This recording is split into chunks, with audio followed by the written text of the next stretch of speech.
Itu skenario terburuk ketika aku naik kendaraan apapun itu, aku langsung cari caranya. Tak tak tak tak. Abis itu ketika ngerasa, gaman gaman kalau misalnya aku tetap ngebayangin hal itu. Oke, jadi aku kadang suka langsung dengerin musik atau misalnya aku bercanda sama anak aku supaya nggak kepikiran atau overthinking berlebihan ya. Oke guys, welcome back to my channel Dian Agassi Vlog. Hai, aku Dian, aku suka masak, aku suka jalan-jalan, aku juga suka ngerapin rumah. Dan kali ini di resolusi tahun 2026 ini aku mau mengumpulkan dan mengabadikan setiap hal atau informasi yang berkaitan dengan hidup aku agar menjadi reminder untuk aku sendiri. Tapi sayangnya kalau misalnya aku cuma nyimpen informasi untuk aku sendiri, sementara itu sangat bermanfaat, seharusnya aku berbagi dong. Nah, kali ini aku mau ngebahas tentang korelasi antara tipe watak pemikir melankolis, kombinasi pragmatis pengamat, dengan law of attraction, hukum tarik-menarik. Yang pertama harus kalian tahu, tipe pemikir dengan pengamat itu bisa kita sebut dengan INFJ, yang biasa aku cari tahu di MBTI. Sekarang kan di media sosial itu banyak banget ya tentang MBTI atau tipe kepribadian melankolis pragmatis yang bisa disebut dengan meloplegi. Aku kasih tahu dulu ya, apa itu INFJ. Nah, INFJ itu adalah singkatan dari introvert, intuitive, feeling, dan judging. Introvert itu orang yang misterius. Ya, kalau bahasa negatifnya sih tertutup. Kalau misalnya intuitif, itu kekuatan terbesarnya INFJ, yaitu punya intuisi yang sangat kuat untuk menghubungkan titik-titik dan menjadikan itu berbentuk pola, sehingga dia mampu memprediksi masa depan secara batin, bukan secara fisik. Oke? Sementara kalau misalnya feeling, dia itu punya empati yang sangat tinggi. Jadi kalau teman-teman di sekitar kamu itu ada teman yang benar-benar peka, tahu tanpa kamu harus cerita, fix dia itu INFJ. Judging itu ya artinya menghakimi diri. Sementara INFJ itu bukan menghakimi orang lain atau menghakimi diri orang lain, melainkan dia menuntut dirinya sendiri untuk tampil terencana, teratur, dan disiplin. Sementara apa itu LOA? Law of Attraction, hukum tarik-menarik, adalah konsep filosofi atau spiritual yang meyakini bahwa pikiran atau energi positif dan negatif yang datang ke kehidupan kita atau yang kita pancarkan akan menarik dan mendatangkan hal yang serupa ke dalam kehidupan kita yang nyata ini. Law of Attraction udah ada sejak abad ke-19, tapi baru mulai populer sejak dirilisnya The Secret tahun 2006. Ada 3 prinsip dari Law of Attraction. Yang pertama, like attracts like.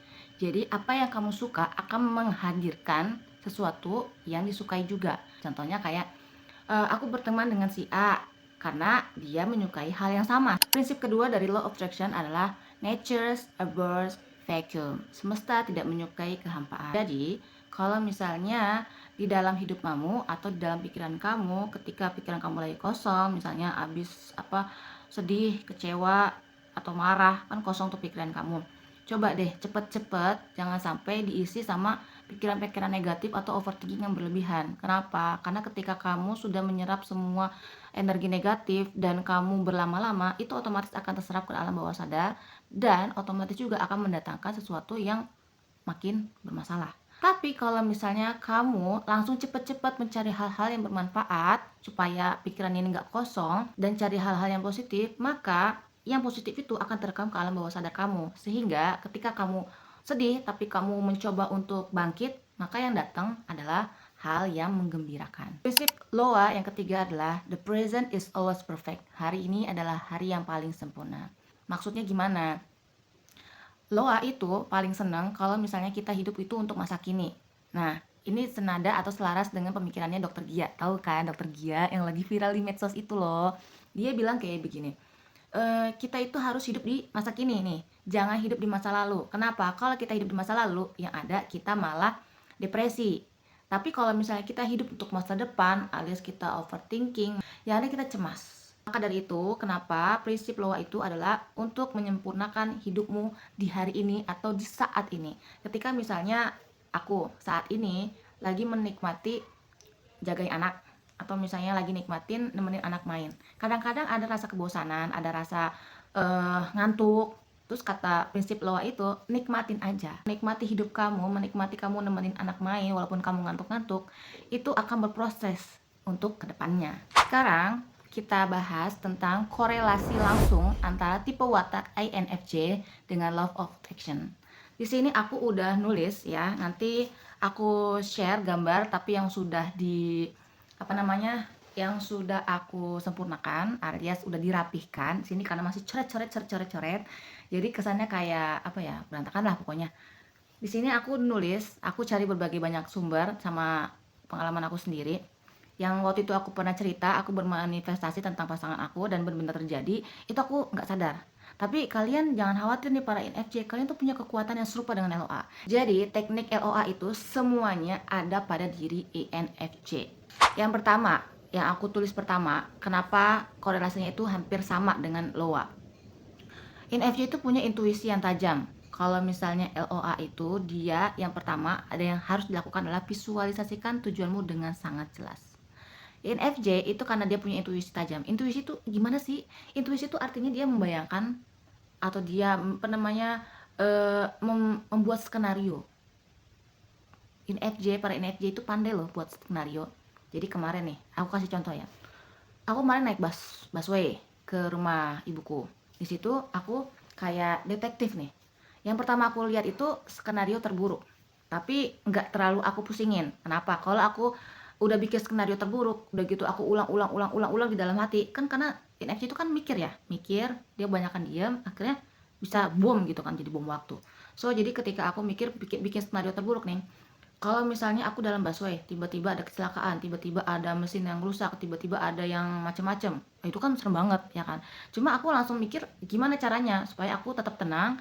Terus aku inget-inget waktu di film-film yang kalau misalnya ada pemeran utamanya ketika dalam kondisi yang apa nih chaos, maka dia akan mencari langsung sumber solusinya. Kayak misalnya, oh itu di situ ada apa namanya yang buat pemadam tuh, semprotan pemadam, terus juga ada di sebelah sana. Ntar cara buat apa namanya ngambil pemadam itu bagaimana tuh, aku langsung mikir ke situ tuh skenario nya tuh. Oh aku tinggal jalan pelan-pelan, habis itu aku tinggal ambil ke kiri, misalnya aku ambil ke kanan, terus ngambil apa namanya gagang pemadamnya, tabung pemadamnya, tinggal pencet terus dibuka. Nanti aku tinggal apa namanya sebarin ke seluruh ruangan di busway itu. Atau misalnya hampir mau detik-detik kebakaran, berarti kan harus semua orang tuh keluar. Gimana caranya supaya keluar dan supaya tenang? Oke, di situ aku langsung cari di mana tiap alat pemecah kaca itu disimpan. Kadang aku suka nyari di sana kanan atau di kiri atas kayak gitu. Jadi itu kayak apa sih namanya? Aku jadi pemeran utamanya gitu di dalam bakso itu. Udah tahu nih. Jadi aku tinggal apa namanya berdiri dengan tenang, jalan dengan tenang, gendong anak aku, terus aku langsung ngambil pemecah kacanya itu, bisa langsung dipecahin, terus semua orang bisa kabur. Itu skenario terburuk ketika aku naik kendaraan apapun itu, aku langsung cari caranya. Tak tak tak tak. Abis itu ketika ngerasa gaman kalau misalnya aku tetap ngebayangin hal itu. Oke, jadi aku kadang suka langsung dengerin musik atau misalnya aku bercanda sama anak aku supaya nggak kepikiran atau overthinking berlebihan ya. Jadi INFJ itu kan pandai memvisualisasikan. Kenapa visualisasikan itu adalah kunci daripada LOA. Nah, kenapa INFJ punya? Ya nggak tahu. Pokoknya secara alami udah Allah kasih kita punya intuisi yang sangat kuat sehingga kita bisa memvisualisasikan sesuatu dengan sangat jelas. Kalau misalnya kalian pandai membuat skenario terburuk untuk kalian, coba kalian bikin atau mengimajinasikan skenario terbaik kalian untuk hidup kalian. Kedua, INFJ itu punya feeling atau empati yang sangat tinggi. Jadi dia itu kemampuannya itu menyerap emosi orang lain, ya kan. Tapi dia juga bisa memancarkan semua emosi. Sementara LOA itu bermainnya di emosi. Jadi kalau misalnya emosi positif, negatif semua masuk, bagaimana itu jadinya? Ketika seorang INFJ itu merasakan emosi orang lain, lalu dia simpan, kalau dia belum belajar, dia akan ngerasa capek. Kenapa? Karena emosi yang dia rasakan semuanya negatif. Tapi ketika dia belajar, dia akan mempunyai batasan dan menyerap atau membuang semua yang negatif dan menggantinya dengan yang positif. Kunci kedua dari law of attraction dengan korelasi INFJ itu adalah merasakan. Yang pertama tadi membayangkan, yang kedua merasakan.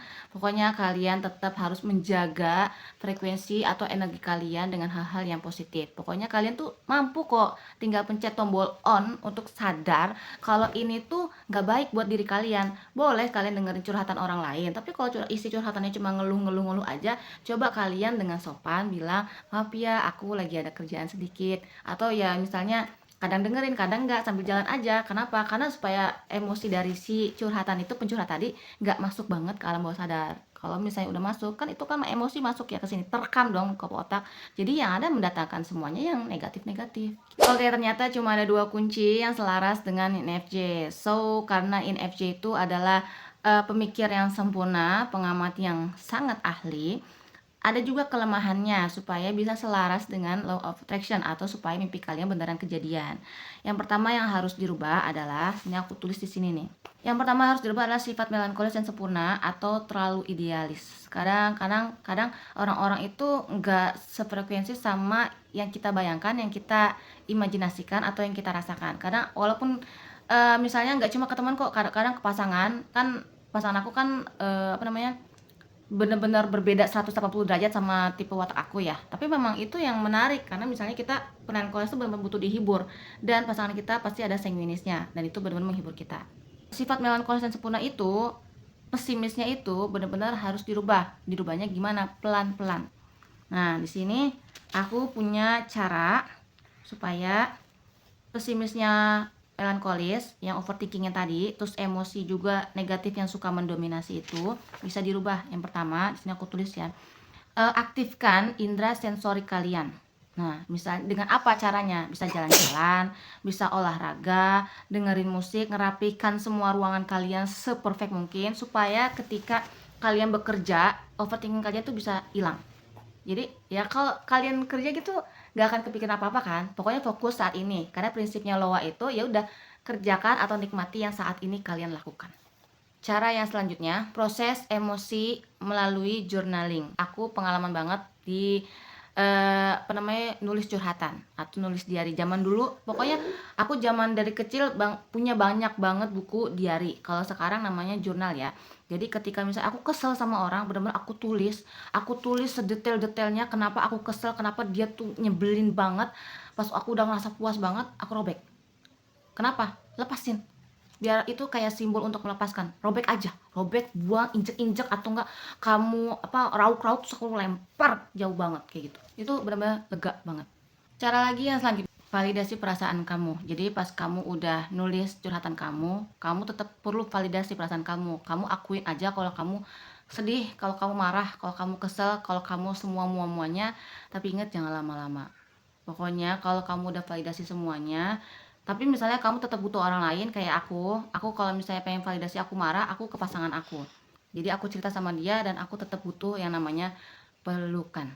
Melankolis, ini yang halal ya. Kalau yang belum halal, coba peluk orang tua aja, gitu. Atau peluk temen yang yang sejenis, ya. Karena dalam Islam itu kalau misalnya belum muhrim ya nggak sah, gitu. Validasi INFJ itu memang butuh banget supaya lebih tenang. Karena ketika pasangan halal kita meluk kita itu rasanya mendatangkan energi yang sangat besar, energi yang isinya tuh cinta, dan akhirnya membuat kita tuh jadi lebih tenang, bisa fokus lagi untuk mengambil atau memancarkan energi-energi yang positif. INFJ tuh punya kok energi positif, nggak cuma pesimis aja gitu. Kalau misalnya kalian udah belajar tentang Loa, tentang diri kalian sendiri, kalian tuh benar-benar punya kekuatan yang supernatural. Pokoknya keren banget deh.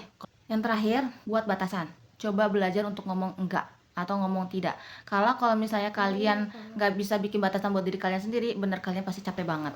Aku lagi belajar hal itu, walaupun masih kadang ngerasa nggak enakan. Sebenarnya nggak enakan itu nggak apa-apa, baik, tapi tetap kita buat batasan mana sih orang yang pantas kita kita kasih perhatian atau kita kasih yang kayak perasaan nggak enakan gitu, kita bantuin dia. Karena kalau misalnya kita kasih ke orang yang nggak menghargai kita, itu beneran capek banget. Jadi mendingan kita jauh-jauh sama orang yang kayak gitu, atau kita bilang maaf aja ya, aku nggak bisa. Terus afirmasi atau meditasi. Meditasi itu butuh latihan ya, kayak ketika kita marah, kita sedih, coba tarik nafas, buang pelan-pelan. Aku kalau misalnya lagi kesel sama anak aku, awal-awal tuh kayak udah aku tarik nafas, aku memang masuk kamar, aku kunci, anakku ngeraung-ngeraung di luar, tapi nggak lama, ibaratnya kita butuh 5 detik untuk tarik nafas. Aku belajar dari dokter Aisyah Dahlan.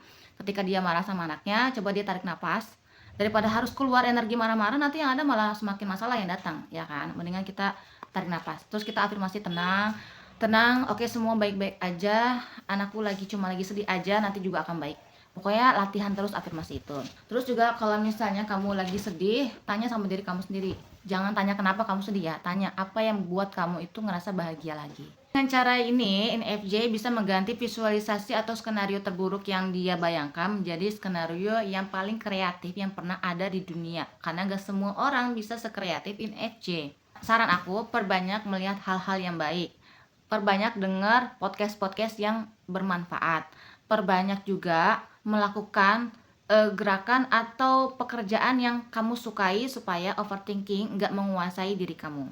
Tips dari aku yang terakhir, jadilah detektor manusia yang bijaksana. Detektor manusia tuh gimana? INFJ itu punya alat deteksi manusia tersendiri loh, otomatis sendiri. Dia tuh tahu mana orang yang karena dia peka ya, mana orang yang tulus, mana orang yang palsu.